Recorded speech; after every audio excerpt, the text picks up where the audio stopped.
या मुझे मत बताना कि अब तुम मिस चू के साथ शादी नहीं करना चाहते। क्या मैं वाकई में शादी नहीं करना चाहता?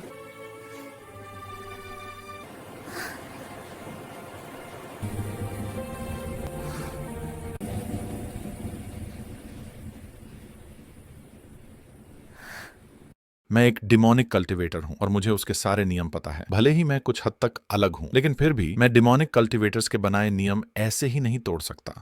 नहीं नहीं ज़ुअफ़ान, क्या तुम्हें याद है मैंने तुम्हें प्यार के राक्षसी मार्ग में प्रवेश करने की शर्तों के बारे में क्या बताया था? ज़ूफ़ेन कहता है कि हाँ मुझे याद है, आपने कहा था कि प्यार जो है ये बड़े प्लेयर्स का खेल है। एक बड़ा प्लेयर मतलब कि जो ऐसा इंसान जो कि अपने प्यार को हासिल करने के लिए कुछ भी कर सके। तो मास्टर जान उसे कहता है कि यही तो मैं तुम्हें कह रहा था, एक बड़ा प्लेयर होने का मतलब यह है कि तुम प्यार भी करो और साथ में तुम डाव भी हासिल करो, क्योंकि बहुत सारे लोग ऐसे होते हैं जो सिर्फ प्यार में पड़कर बेकार हो जाते हैं। लेकिन तुम बहुत ज्यादा अलग हो, तुम उन जैसे बिल्कुल भी नहीं हो। तुम प्यार भी करना चाहते हो और साथ में तुम कल्टीवेट भी करना चाहते हो। इसका मतलब यह है कि अगर तुम यहाँ पर चाहो तो तुम इन सभी रूल्स को ओवरकम कर सकते हो। हजारों साल से बने हुए ये सेक्टर के रूल डिमोनिक लोगों को यहाँ पर अपनी पावर्स को और ज्यादा बढ़ाने के लिए बनाए गए थे और उनको प्रोटेक्ट करने के लिए बनाए गए थे। लेकिन तुम्हारे साथ इतनी सारी बातें करने के बाद मैंने फाइनली रियलाइज किया है कि हर एक डिमोनिक कल्टीवेटर की अपनी एक बात होती है, हर एक डिमोनिक कल्टीवेटर की अपनी एक सोच है। एक डिमोनिक कल्टीवेटर अगर चाहता है कि वो कल्टीवेट करता रहे और सारी जिंदगी कल्टीवेट करता रहे, वो कल्टीवेट कर सकता है। लेकिन अगर कोई चाहता है कि वो अपना घर बसाए, अपने बीवी बच्चे रखे और साथ में कल्टीवेट करे, तो वो ये भी कर सकता है।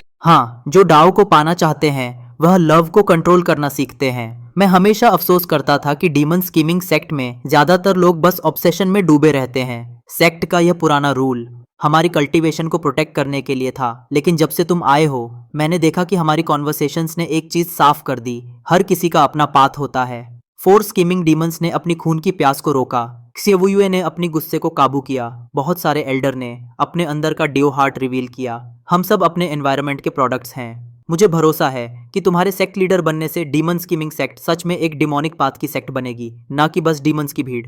जैसे जैसे हम ग्रो करेंगे डिजायर आते जाएगा और यह एक ऐसा स्टेप है जिसे हर कल्टीवेटर को पार करना होगा। तो फिर कोई एंशिएंट रूल हमारी ग्रोथ को क्यों रोके, है ना? जुओफान का चेहरा ट्विच हुआ। वह फिर एल्डर यूएन की तरफ झुकते हुए बोला, एल्डर यूएन आप सच में बहुत बुद्धिमान और खुले विचारों वाले हैं। तो यह सुनकर एल्डर यूएन हंसते हुए कहा, हाँ, मैं यह सब सेक्ट की ग्रोथ के लिए कर रहा हूँ। जिनके पास अपना कोई पाथ नहीं होता, वह लोग जितना आगे कल्टीवेट करते जाएगा उतने ही मुश्किलों में फंसते जाएगा।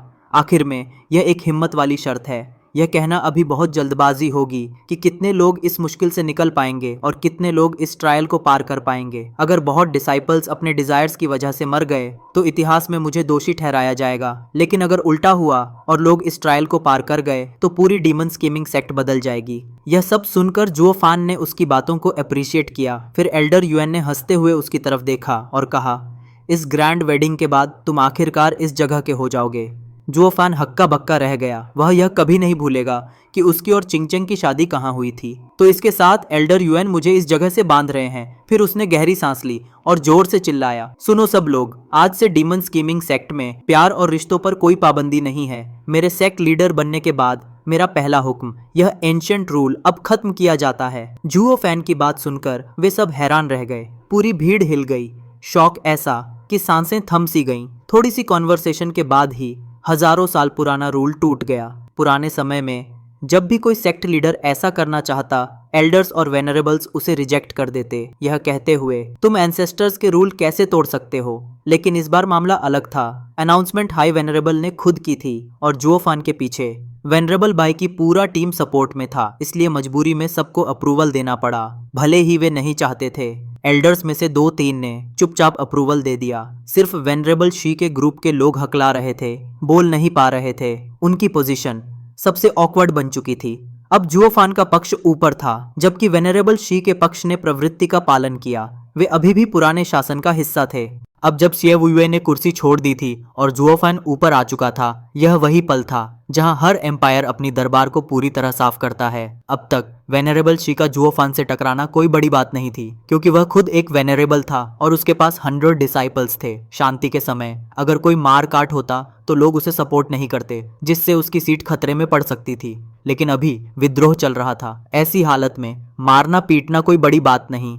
अब किसने कहा था हमारे खिलाफ बोलो? जुओफान ने ऐसे क्रिटिकल टाइम पर ऑर्डर दिया। कि अब अगर कोई मना करता तो वही उसकी मौत की वजह बन जाता। इतिहास में सबसे ज्यादा खून एक शासन के बदलने पर ही बहता है। कुछ युद्ध में मरते हैं, कुछ जुबान चलाने से। ऐसे वक्त में चुप रहना ही समझदारी होती है।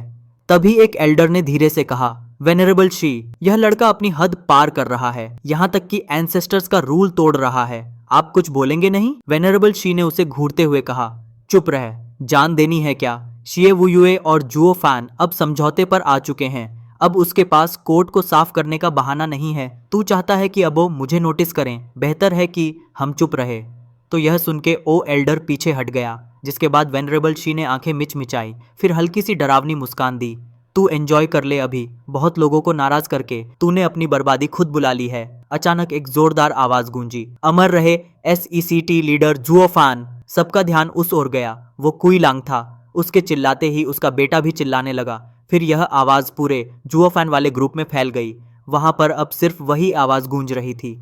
जुओ फैन ने सिर हिलाया। मुझे तो लग रहा है कि सिर्फ कुई लांग ही दिल से बोल रहा है, बाकी सब बस उसकी नकल कर रहे हैं। लगता है मिजरी सच में कंपनी पसंद करती है। हाँ डैड, सुना है कोई बुजुर्ग आपको परेशान कर रहा था, बताओ कहाँ है वो? और साथ ही गू सांटोंग भी वहां आ गया। लुओ क्लैन के लोग भी उसके पीछे थे, सभी कड़क चेहरों में, लेकिन वहां कोई लड़ाई नहीं थी। भीड़ खुशी मना रही थी। उन्हें देखकर जुओ फैन सोचने लगा, अरे शिट, मैं तो उनके बारे में भूल ही गया। उन्हें देखकर एल्डर युएन बिना हिले जुओ फैन से पूछा, क्या ये वही आर्मी है जो तुमने बाहर लगाई थी? जुओ फैन हल्के हंसते हुए बोला, हाँ हाँ हाँ हाँ, तुम तो बहुत ही कॉशियस निकले। शायद तुमने सोचा होगा कि सेक्ट के आधे एल्डर्स भी इनफ नहीं है, इसलिए और बैकअप बुला लिया। एल्डर युएन हंस पड़े, लेकिन ऑनेस्टली कहूँ तुम्हें किसी और की जरूरत ही नहीं। तुम्हारा यह बेटा अकेले ही पूरी सेक्ट को मिटा सकता है, जैसा उसने मिस्टिकल हेवन सेक्ट के साथ किया था। यह सुनकर जुओ फैन ने भौहें उठाकर कहा, एल्डर युएन, आपको पता था? एल्डर युएन ने हंसकर बोला, ऑफ कोर्स मुझे पता था। क्या तुम्हें लगता है हाई वेनरेबल होते हुए मैं आराम से बैठा रहूंगा जब तुम इतने एक्सपर्ट्स ले जा रहे हो? मैंने खुद हर मूव देखी, इसलिए मैंने वायलेंस की तरफ नहीं झुका, क्योंकि तुम्हारा बेटा बहुत ज्यादा डेंजरस है। मैं भी उससे नहीं निपट सकता। हा हा हा। यह सुनकर जुओ फैन शॉक्ड हो गया। फिर वह हंस पड़ा और फिर उसने लुओ युनहाई और छोटे यंग संजी को पास बुलाया और उन्हें समझाकर शांत किया। जब उन्होंने सुना कि जुओ फैन को हाई वेनरेबल का फुल सपोर्ट मिला और वह सेक्ट लीडर बन गया बिना खून बहाए, तो लुओ युनचंग बहुत खुश हुआ। बस दुख इस बात का था कि अब जुओ फैन डेमोनिक स्कीम सेक्ट में ही रहेगा और लुओ क्लैन में जल्दी वापस नहीं आएगा। लेकिन यह जानते हुए कि अब जुओ फैन चू चिंगचेंग से शादी कर सकता है, सबने उन्हें दिल से बधाई दी।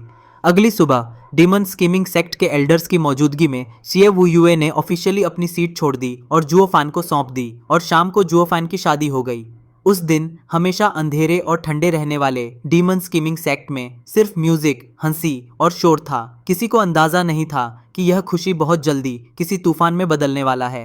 बैम, शादी का सेलिब्रेशन चल रहा था। हर तरफ खुशी का माहौल था। लोग ऐसे मस्ती कर रहे थे जैसे खुद की शादी हो रही हो। बस एक इंसान था जो बिल्कुल अलग मूड में बैठा था। वो था शिए वुयुए, जो गम में डूबा हुआ और बस शराब पी रहा था। सेक्ट लीडर की कुर्सी छोड़ने के बाद उसे एक बहुत ही बोरिंग वेनरेबल का ऑफिस मिला था, और जिन एल्डर्स को कभी वह डराया करता था अब उनमें से कोई उसकी तरफ देखता तक नहीं। सब लोग खुद में बिजी थे, पार्टी एंजॉय कर रहे थे, क्योंकि डीमन स्कीमिंग सेक्ट में सेक्ट लीडर के पद से हटने जैसी कोई चीज नहीं होती। नया सेक्ट लीडर तभी आता है जब पुराना सेक्ट लीडर या तो मरा हो या मारा गया हो। लोग अच्छे से जानते थे कि असल में शिए वुयुए ने अपनी पद नहीं छोड़ा, बल्कि उसे कुर्सी से हटाया गया था। अब जब उसका स्टेटस चला गया तो उनके लोग भी चले गए। जब एक बार किसी एम्परर के माथे से क्राउन उतर जाए तब कोई कुत्ते जैसी हालत वाला इंसान भी उसे इज्जत नहीं देता। जो कभी ऊंचाई पर था वह अब पब्लिक रिजेक्ट बन चुका है। लानत है तुम्हें जुओ फैन, तुझे मैं छोड़ूंगा नहीं। तूने मुझसे सब कुछ छीन लिया, बस तू इंतजार कर। फिर उसने गुस्से में एक शराब का घड़ा उठाया और पूरा पी गया। उसी समय कोई उसके सामने आया। उसे इस हालत में देखकर वह उससे कहता है, वुयुए, क्या सिर्फ एक सेक्ट लीडर की कुर्सी ही सब कुछ है? वेनरेबल बनना भी कोई बुरा नहीं है, बहुत आजादी है उसमें। फैटी यांग, क्या यह तुम हो? फिर शिए वुयुए ने आंखें सिकोड़ी और घड़ा नीचे रख दिया। उसने फींड यांग को देखा और मजाक उड़ाते हुए बोला, तू यहाँ क्या कर रहा है? तू तो जुओ फैन का दोस्त है, जा उसके साथ मस्ती कर, या फिर तू यहाँ पर मेरी मजाक उड़ाने आया है? जो सुनकर फैटी यांग ने लंबी सांस ली और फिर कहा, वुयुए, हम सदियों से भाई हैं। डबल ड्रैगन गैदरिंग में हमने जो रिश्ता बनाया था वह कोई मजाक नहीं था। मैं कभी दूसरों के कहने पर तुझे नुकसान नहीं पहुंचा सकता, लेकिन ऑनेस्टली कहूं तो तुम्हारा टाइम निकल गया है। तुमने कभी लोगों को जीतने की कोशिश ही नहीं की। जिससे सब असुरक्षित महसूस करते रहे। वरना जुओ फैन तुम्हें सत्ता से बेदखल करने का मौका ही नहीं पाता। तुम लोगों को साथ जोड़ने की जगह उन्हें डराते रहे और यही वजह बनी कि जुओ फैन ने तुम्हें हटा दिया। कल भी मैंने तुम्हें मौका दिया था पीसफुली इस चीज को डील करने का, लेकिन तुमने मेरी बात सुनी ही नहीं। जुओ फैन भी बिना फाइट के इस चीज को सॉल्व करना चाहता था, लेकिन तुम जिद्दी रहे। तुम्हें सचमुच इस पर विचार करना चाहिए। लास्ट में डील को किसने खत्म किया? High venerable. क्यों? क्योंकि उन्हें डर था कि तुम बदला लोगे। थोड़ा सोचो। और साथ ही तुम्हारा जिंदगी, दरअसल यह हाई वेनरेबल ही था जिसने इसे बचाया। जो सुन के चिए वुयुए शॉक्ड होते हुए सोचा, क्या? और फिर थोड़ा सोचते हुए अपनी मन में सोचा, सही में क्या यह बिल्कुल यही बात है? लेकिन आप मास्टर। इसी के साथ ये वाला वीडियो पे एंड करूंगा। Good bye.